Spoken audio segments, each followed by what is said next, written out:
Prends ta pause bien-être. Je suis Nicole Couture, massothérapeute. Je peux vous dire aujourd'hui qu'il y a une vingtaine d'années, je suis tombée dans la potion massagique. J'ai commencé avec la polarité, le traguerre, le Tien Shan, la réflexologie, le métamorphique et puis plusieurs autres. Ce que je suis contente, c'est que ça m'a apporté vraiment des belles connaissances. J'ai pu, à ce moment-là, apprendre à reconnaître l'être humain sous différentes facettes, le voir sous différents angles. Et puis à ce moment-là, ça a beaucoup facilité mon travail.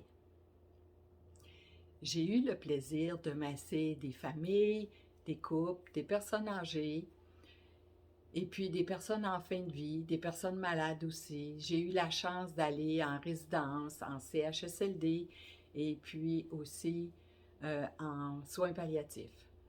Alors maintenant, par contre, je continue à domicile et puis à mon bureau de Saint-Eustache. Aujourd'hui, je vais vous parler du plus grand organe du corps. Lequel que ça peut être? C'est pas les intestins, c'est pas les veines. Un petit indice, il est à l'extérieur. Mais c'est la peau. C'est la peau le plus grand organe du corps. Et puis quand j'ai commencé la massothérapie, je ne le savais pas à ce moment-là. Comme tout le monde. La peau est très importante. Elle nous envoie des messages sur notre condition, autant physique, émotionnelle que mentale. Quand je masse les mains, les pieds, le visage, la tête, ça rejoint à ce moment-là les autres parties du corps par les zones réflexes. Et puis quand je masse le dos, le ventre, le thorax, bien là, à ce moment-là, je vais rejoindre les organes internes comme le système digestif, le système respiratoire. Je vais vous raconter une petite chose qui m'est arrivée. Une journée, j'étais en train de lire et puis je me massais le bras comme je fais souvent et puis j'ai trouvé un endroit où est-ce que ça me faisait mal. J'ai décidé de peser dessus et de le maintenir. À ma grande surprise, il y a eu un courant de douleur qui a monté à mon cerveau et puis tout le temps que j'ai maintenu ce point-là, j'étais incapable de lire. Ça m'a vraiment impressionnée. Quand je l'ai enlevé, c'est sûr que la douleur est partie, mais j'ai été capable de recommencer à lire. Alors, j'ai pensé aux personnes qui ont la fibromyalgie et puis qui ont des douleurs constantes. Comment est-ce qu'elles font pour se concentrer et pour vivre leur journée? Vraiment, ça m'a interpellée. Avec la pandémie, je me suis découvert un nouveau talent. J'ai commencé par me poser plusieurs questions.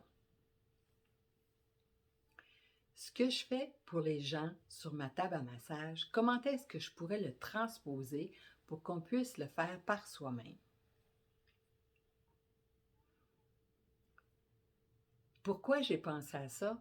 La première question était, comment est-ce que je peux me générer de l'ocytocine pour ne pas déprimer? On en a besoin à tous les jours de l'ocytocine. Aussi, on a besoin de la sérotonine, la dopamine, les endorphines et plusieurs autres comme ça que notre corps génère. Et puis la douleur, elle prend jamais congé. Elle achale tellement de monde. Comment est-ce que tu pourrais faire pour pouvoir la contrôler un peu plus?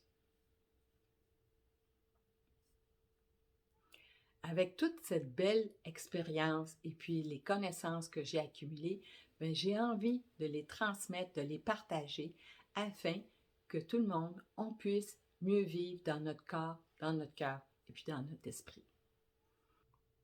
J'en ai deux à te montrer. On va commencer par le point du bonheur. Je vais te montrer où est-ce qu'il se trouve.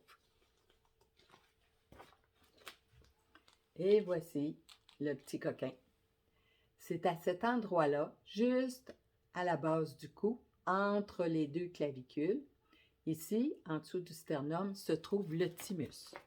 Le thymus, c'est une glande hyper importante parce que c'est elle qui aide notre système immunitaire. C'est le chef du système immunitaire. Notre corps génère des lymphocytes et puis ils s'en viennent ici, au thymus, pour pouvoir maturer. Quand ils rentrent ici, ce sont des adolescents et puis quand ils en sortent, ils sont des adultes, ils sont des soldats pour aller combattre les microbes, les virus et puis tout ça. Alors, pour s'en occuper, on tapote sur le thymus. Tu peux prendre tes doigts comme tu peux prendre ton poing. Et puis, tu le fais pendant un certain temps. Alors, comme je te disais, étant donné que ça aide les lymphocytes à maturer, bien, ça s'occupe de notre système immunitaire. Mais le plus beau là-dedans, c'est que ça génère les hormones de l'ocytocine et les autres, puis ça permet à ce moment-là d'aider tes émotions et ton moral. Puis au bout d'un certain temps, bien, tu peux changer de main.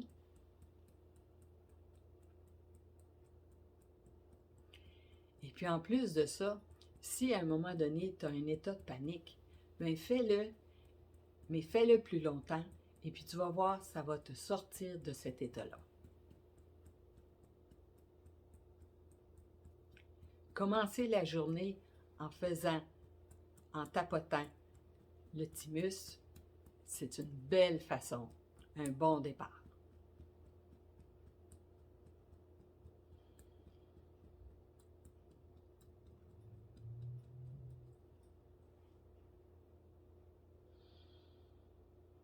Le deuxième que je voudrais te montrer, c'est de flatter ta gorge. Flatter la gorge, pourquoi? C'est parce que ça va aider ton système lymphatique à bouger. En arrière des oreilles, ici en diagonale et puis jusqu'ici à la pointe de la clavicule, il y a une chaîne de ganglions.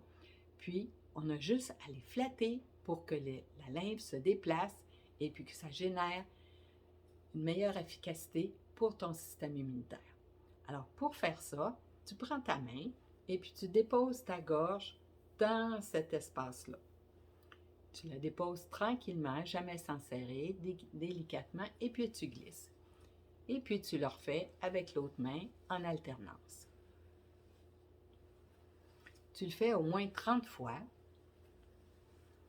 Ce que ça va faire, c'est que ça va aspirer tout ce qu'il y a dans la tête, tout le liquide, afin que ça bouge puis qu'on puisse l'évacuer après ça. Ça va aider tes oreilles, ça va aider tes sinus. Si tu as des sécrétions dans la gorge, ça va aider à les évacuer. Et puis le petit chat aussi, là, le petit chat dans la gorge, lui aussi, il s'en va. Alors fais-le au moins 30 fois. Et puis si tu as le rhume, la grippe ou une bronchite, refais-le dans la journée. Tu vas voir, ça va t'aider à guérir plus vite parce que ça va circuler mieux dans ton corps. Alors, si tu as envie d'avoir une rencontre individuelle ou de participer à un atelier, bien, contacte-moi. Les informations vont être au bas de l'écran. Et puis, continue à suivre. Prends ta pause parce qu'on a plein d'idées, plein de beaux sujets à parler avec vous autres. Alors, lorsque tu te sens bien, tu peux donner le meilleur de toi-même. À très bientôt pour une prochaine vidéo.